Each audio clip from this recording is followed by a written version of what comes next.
ವಿಜಯಪುರ ಜಿಲ್ಲೆಯ ಇಂಡಿ ತಾಲೂಕಿನ ಅಗರಖೇಡ ಹೊರ ಪೊಲೀಸ್ ಠಾಣೆಯಲ್ಲಿ ರಂಜಾನ್ ಮತ್ತು ಹೋಳಿ ಹಬ್ಬದ ಪ್ರಯುಕ್ತ ಶಾಂತಿ ಸಭೆ ಆಚರಿಸಲಾಯಿತು. ಹೌದು ವೀಕ್ಷಕರೇ, ದಿನಾಂಕ 28/2/2026 ಸಾಯಂಕಾಲ ಅಗರಖೇಡ ಹೊರ ಪೊಲೀಸ್ ಠಾಣೆಯಲ್ಲಿ ಶಾಂತಿ ಸಭೆ ಆಯೋಜಿಸಲಾಗಿತ್ತು. ಈ ಸಂದರ್ಭದಲ್ಲಿ ಮಾಜಿ ಗ್ರಾಮ ಪಂಚಾಯಿತಿಯ ಅಧ್ಯಕ್ಷರಾದ ಹಾಗೂ ಹಾಲಿ ಸದಸ್ಯರಾದ ವಿಠ್ಠಲಗೌಡ ಪಾಟೀಲ್ ಮತ್ತು ಅಕ್ಬರ್ ಖಾಣೆ, ತದನಂತರ ಇಂಡಿ ಗ್ರಾಮೀಣ ಪೊಲೀಸ್ ಠಾಣೆಯ ಪೊಲೀಸ್ ಸಬ್ ಇನ್ಸ್ಪೆಕ್ಟರ್ ಆದ ರಾಜು ಮಮದಾಪುರ್ ಮಾತನಾಡಿದರು. ಎಲ್ಲರೂ ಸಹಬಾಳ್ವೆಯಿಂದ ಸಹೋದರತ್ವ ಭಾವನೆಯಿಂದ ಹಬ್ಬವನ್ನು ಆಚರಿಸಬೇಕು ಎಂದು ತಿಳಿಸಿದರು. ಇನ್ನಿತರ ಅನೈತಿಕ ಚಟುವಟಿಕೆಗೆ ಆಶ್ರಯ ಕೊಡಬಾರದು, ಕಾನೂನು ಸುವ್ಯವಸ್ಥೆ ಕಾಪಾಡಿ ಎಂದು ಮನವರಿಕೆ ಮಾಡಿದರು.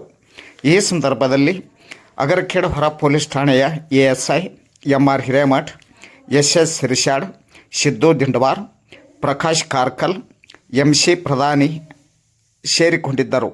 ಇವರೊಂದಿಗೆ ಹುಸೇನಿ ಖಾಣೆ, ಮಾಜಿ ಗ್ರಾಮ ಪಂಚಾಯಿತಿಯ ಅಧ್ಯಕ್ಷರಾದ ಹಾಗೂ ಹಾಲಿ ಸದಸ್ಯರಾದ ಅಶೋಕ್ ಖಂಡೇಕರ್, PKPS ಅಧ್ಯಕ್ಷರಾದ ಶ್ರೀಶೈಲ ಸವಳಗಿ, ಮಲ್ಲಿನಾಥ್ ಮಡ್ಡಿಮನಿ, ಗುರುನಾಥ್ ಹವಳಗಿ, ಕಾಂತು ಕೋಠಿ, ಪಂಚಪ್ಪ ಮರಗೂರ್, ಪರಮಣ್ಣ ಬಿರಾದಾರ್, ಶ್ಯಾಮ್ ಮೋರೆ, ಅಪ್ಪಾಶ ಮುಲ್ಲಾ ಸೇರಿದಂತೆ ಸಮಸ್ತ ಗ್ರಾಮಸ್ಥರು, ಸಮಸ್ತ ಮುಸ್ಲಿಂ ಬಾಂಧವರು ಈ ಸಂದರ್ಭದಲ್ಲಿ ಸೇರಿಕೊಂಡು ಶಾಂತಿಯುತವಾಗಿ ಹಬ್ಬವನ್ನು ಆಚರಿಸಲು ಸಹಮತವನ್ನು ವ್ಯಕ್ತಪಡಿಸಿದ್ದಾರೆ. ಹಾಗಾದರೆ ವೀಕ್ಷಕರೇ, ಯಾರು ಏನು ಮಾತನಾಡಿದ್ದಾರೆ ಕೇಳೋಣ ಬನ್ನಿ. ಕೊನೆಯದಾಗಿ ಇಂಡಿ ಗ್ರಾಮೀಣ ಪೊಲೀಸ್ ಠಾಣೆಯ PSI ರಾಜೀವ್ ಮಮದಾಪುರ್ ಅವರು ಏನು ಸೂಚನೆ ನೀಡಿದ್ದಾರೆ ಆಲಿಸೋಣ ಬನ್ನಿ. ಯಾವುದೇ ಒಂದು ನಾವು ಹಬ್ಬ ಹರಿದಿನಗಳ ಆಗಬೇಕಾದ್ರೆ ಗಂಡಿನ ಜಾತ್ರೆ ಆಗಿರ್ಬೋದು, ಶಂಕರಲಿಂಗನ ಜಾತ್ರೆ ಆಗಿರ್ಬೋದು, ಮೊಹರಂ ಹಬ್ಬ ಆಗಿರ್ಬೋದು, ಅದೇ ರೀತಿ ರಂಜಾನ್ ಬಕ್ರೀದ್ ಎಲ್ಲ ಹಬ್ಬಗಳನ್ನು ಬಹಳ ಅಮೂಲ್ಯವಾಗಿ ಎಲ್ಲರೂ ಒಂದೇ ತಾಯಿ ಮಕ್ಕಳು ಹಾಗೆ ಎಲ್ಲರೂ ಕೂಡಿ ನಾವು ಬಾಳ್ತೀವಿ. ಅದೇ ನಮ್ಮ ವಿದ್ಯಾರ್ಥಿ ಭಾವದಿಂದ ಯಾವುದೇ ಜಗಳಂತೂ ಬದಲಾಗಿದೆ. ಯಾವುದೇ ಒಂದು ಕಟ್ ಕೆಲಸ ಆಗಿದ್ದಲ್ಲಿ ಎಲ್ಲರೂ ಕೂಡಿ ಬಗೆಹರಿಸ್ಕೊಂಡು ಮುಂದೆ ಯಾರು ಮಾಡೋದು ಹೀಗೆ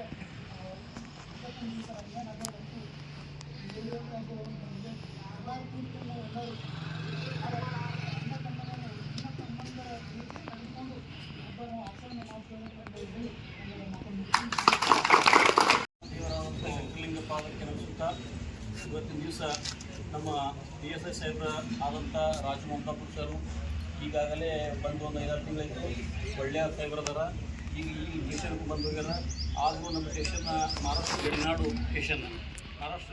ಸ್ಟೇಷನ್ ಇದು ಇರೋದ್ರಿಂದ ಈ ಸಾರಿ ಗುಳವಾಡ ಆಮೇಲೆ ರಂಜಾನ್ ಹಬ್ಬ ಎರಡು ಕೂಡಿ ಬಂದವ. ಗುಳವಾಡ ರಂಜಾನ್ ಹಬ್ಬ ಎರಡು ಕೂಡಿ ಯಾಕೆ ಬಂದವ ಅಂತಂದ್ರೆ ಎರಡು ಕೂಡಿ ಬಂದವ. ಮುಂದಿನ ಜಾಗೃತಿ ಸಮಾವೇಶದಿಂದ ಪ್ರತಿ ವರ್ಷದಂತೆ ಈ ವರ್ಷವೂ ಹೋಳಿ ಹುಣ್ಣಿ ರಂಜಾನ್ ಹಬ್ಬ ಸರಿಂದ ಇಲ್ಲಿನೂ ಮೀಟಿಂಗ್ ಕರೆದಿರ್ತಾರೆ, ಆಮೇಲೆ ಇಂಡಿಯಾಗೂ ಮೀಟಿಂಗ್ ಕರೆದಿರ್ತಾರೆ. ಎಲ್ಲ ಸಮಾಜದವರಿಗೆ ಕರೆದ ಕಿಶಿನದ ಯಾವುದೇ ಗಲಭೆ ಜಗಳ ಜೂಟಿ ಆಲಾರಂಗ ನೋಡ್ಕೊಂಡು ತಿಳಿಸಿ ಮುನ್ನೆಚ್ಚರಿಕೆಯಿಂದ ಅವರು ಕರೆದಿರ್ತಾರೆ ಸಾಹೇಬರು. ಆದ್ರೆ ನಮ್ಮ ಊರಾಗ ಇತಿಹಾಸ ರೀ, ನಮ್ಮಲ್ಲಿ ಸುಮಾರು 10-15 ಸಾವಿರ ಜನಸಂಖ್ಯೆ ಅದ. 10-15 ಸಾವಿರ ಜನಸಂಖ್ಯೆ ಇದ್ದರೆ ಯಾವುದೇ ಒಂದು ಇಲೆಕ್ಷನ್ ಬಂದ್ರು ಎಲ್ಲರೂ ಕೂಡ ಇಲೆಕ್ಷನ್ ಆ ಟೈಮ್ದಾಗ ಇಟ್ಟು ಮಾಡ್ತೀವಿ, ಮತ್ತೊಂದು ಟೈಮ್ದಾಗ ಒಬ್ಬರು ಕೂಡ ಚಾ ಕುಡಿತೀವಿ. ಅದು ಮೂರಂ ಬರ್ತದೆ. ನಮ್ಮ ಮೂರಂ ಮುಸ್ಲಿಮ್ಸ್ ಅನ್ನಲ್ಲ, ಹಿಂದೂ ಮಂದಿ ಅನ್ನಲ್ಲ, ಎಲ್ಲರೂ ಒಟ್ಟಾಗಿ ಕೂಡಿಸಿದ್ರೆ ನಾವು ಒಂದು ಜಾತ್ರೆ ಮಾಡ್ತೀವಿ, ಮೂರಂ ಮಾಡ್ತೀವಿ. ಅದಕ್ಕೆ ಈ ಹಬ್ಬ ಆದ್ರೂ ಗುಳವಾಡ ಅಲ್ಲಿ ಮುಂದೆ ರಂಜಾನ್ ಹಬ್ಬ ಅಲ್ಲಿ ಯಾವುದು ಏನು ಇದು ಆಲರಂಗ ಮಾಡ್ತೀವಿ ಅಂತ ಹೇಳಿ ನಮಗೆಲ್ಲ ಊರ ಪರವಾಗಿ ನಾನು ಕೇಳ್ಕೊತಿದ್ದೀನಿ. ಜೈ ಹಿಂದ್, ಜೈ ಕರ್ನಾಟಕ.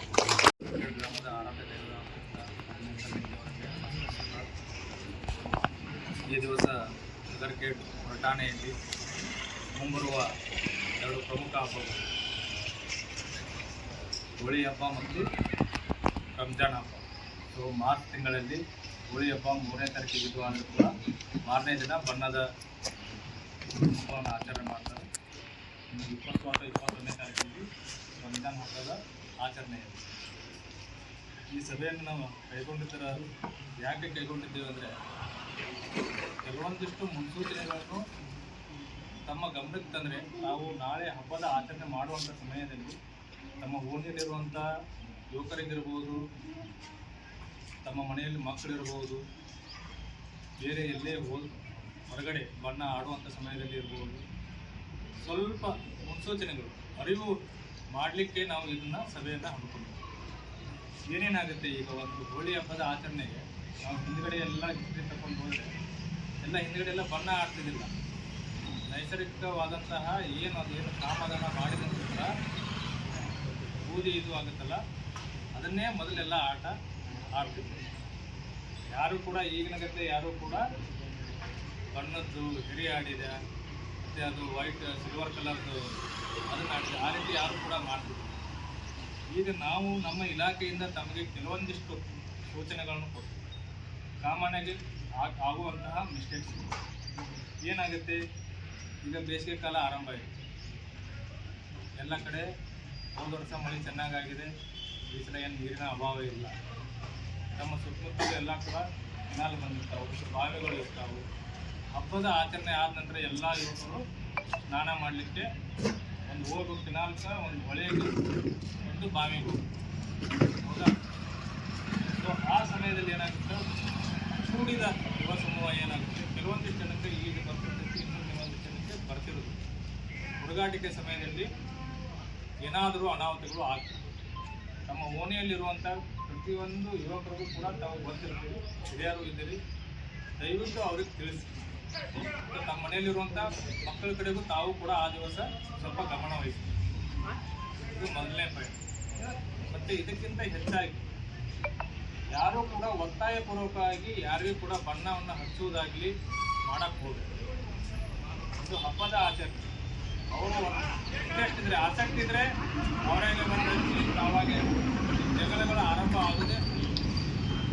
ಇಲ್ಲ ಸರ್ ನಾನು ಬೇಡ ಅಂತ ನಿಂತು ಒತ್ತಾಯಪೂರ್ವಕವಾಗಿ ಬಂದು ಹೇಳ್ತಿದ್ದಾರ, ಅದು ಅದರ ಹಿನ್ನೆಲೆ ಬೇರೆ ಇರುತ್ತೆ. ಮಕ್ಕಳು ಅದು ಎಲ್ಲಿಗೋ ಕರ್ಕೊಂಡು ಹೋಗೋದು ನೋಡಿ. ಯಾರೂ ಕೂಡ ಒತ್ತಾಯಪೂರ್ವಕವಾಗಿ ಯಾರಿಗೂ ಕೂಡ ಹಚ್ಚಕ್ಕೆ ಹೋಗಬೇಡ್ರಿ. ನಮಗೆ ಮತ್ತೆ ಎದುರುಗಡೆ ಇರುವಂಥ ವ್ಯಕ್ತಿಗೆ ಪರಿಚಯ ಇತ್ತಂದರೆ, ನಿಮ್ಮ ಊರಿನವನೇ ಇತ್ತಂದರೆ ಹಬ್ಬದ ಆಚರಣೆ ಇನ್ನೂ ಚೆನ್ನಾಗೇ ಇರುತ್ತೆ. ಇದು ಸೆಕೆಂಡ್ ಪಾಯಿಂಟ್. ಇನ್ನು ತದನಂತರ ಈ ಹಬ್ಬದ ಸಮಯದಲ್ಲಿ ಏನಾಗುತ್ತೆ, ಹೋಳಿ ಹಬ್ಬದ ಸಮಯದಲ್ಲಿ ಮಕ್ಕಳ ಕೈಯಾಗ ಗಾಡಿ ಕೊಡಕ್ಕೆ ಹೋಗುತ್ತೆ. ಇದೇ ತಿಂಗಳಲ್ಲಿ ಆಕ್ಸಿಡೆಂಟ್ ಆಗಿದ್ದಾವೆ. ಆಕ್ಸಿಡೆಂಟ್ ಆಗಿ ಯಾರು ಗಾಡಿ ಹೊಡಿದಂಗಿಲ್ಲ ಇವತ್ತು ಕೂಡ ಆಗಿದೆ. ನಾವೇನು ಮಾಡ್ತೀವಿ, ನಾವು ಕೂಡ ಬಿಸಿ ಇರ್ತೀವಿ, ಅದು ಬಣ್ಣ ಆಡೋಕ್ಕೆ ಅಥವಾ ಅಲ್ಲಿ ಇಲ್ಲಿ ಕೂತಿರ್ತೀವಿ. ಮಕ್ಕಳ ಕೈಯಾಗ ಸೈಕಲ್ ಮೋಟರ್ ಕೊಟ್ಟರೆ ಅವತ್ತಿನ ದಿನ ಮೂರು ದಿನ ಏನೂ ಆಗಿರೋದಿಲ್ಲ. ಅವತ್ತಿನ ದಿನ ಅವರ ಚಟುವಟಿಕೆನೇ ಬೇರೆ ಇರ್ತದೆ. ಸ್ವಲ್ಪ ಅದ್ರ ಬಗ್ಗೆ ಗಮನ ಇರ್ತದೆ. ಮತ್ತು ಬಣ್ಣ ಹಚ್ಚುವಂಥ ಸಮಯದಲ್ಲಿ ಡ್ರೈ ಕಲರ್, ಕೇವಲ ಬಣ್ಣವನ್ನು ಆಡಿದರೆ ಯಾರಿಗೂ ಏನೂ ಆಗಲ್ಲ. ಕೆಲವೊಂದಿಷ್ಟು ಮಣ್ಸೂರು ಬಣ್ಣ, ಸಿಲ್ವರ್ ಕಲರ್ದು ಪೂರ ಮುಖಕ್ಕೆ ಹಚ್ಚಿ, ವಾರ್ನೆಸ್ಸು, ಗಾಡಿ ಹೆರಿ, ಎತ್ತಿನ ಗಾಡಿ ಹೆರಿ, ಅದನ್ನು ಕೂಡ ದಯವಿಟ್ಟು ಆ ರೀತಿ ಮಾಡಿಕೊಂಡು ಸ್ಕಿನ್ನು ಆಳವಾಗಿ ಅಥವಾ ಇನ್ನಿತರ ಕಣ್ಣಿನ ಭಾಗಕ್ಕಾಗಲಿ ಮುಖಕ್ಕಾಗಲಿ ದಯವಿಟ್ಟು ಅಂಥ ಬಣ್ಣಗಳನ್ನು ಯಾರೂ ಕೂಡ ಆಡೋದು. ಹಬ್ಬದ ಆಚರಣೆ ಇರುತ್ತೆ. ಹಬ್ಬದ ಆಚರಣೆಯಲ್ಲಿ ನಮಗೆ ಹಾನಿಯಾಗಿರಬಾರ್ದು, ಆ ರೀತಿ ಆಚರಣೆ ಮಾಡಿ. ಅದು ಒಳ್ಳೆಯ ರೀತಿಯಿಂದ ನಮಗೂ ಇದು ಆಗುತ್ತೆ. ಹಳ್ಳಿ ಬಣ್ಣ ಆಡಿದ ನಂತರ ಕೂಡ ನೀರಿನ ಜೊತೆಬಳಿಕೆಯಿಂದ ಕ್ಲೀನೂ ಆಗುತ್ತೆ. ಅದ್ರ ಸಲುವಾಗಿ ಮತ್ತು ಇನ್ನೇನು ಪ್ರತಿಯೊಂದನ್ನು ಎಲ್ಲವೂ ಕೂಡ ತಮ್ಮ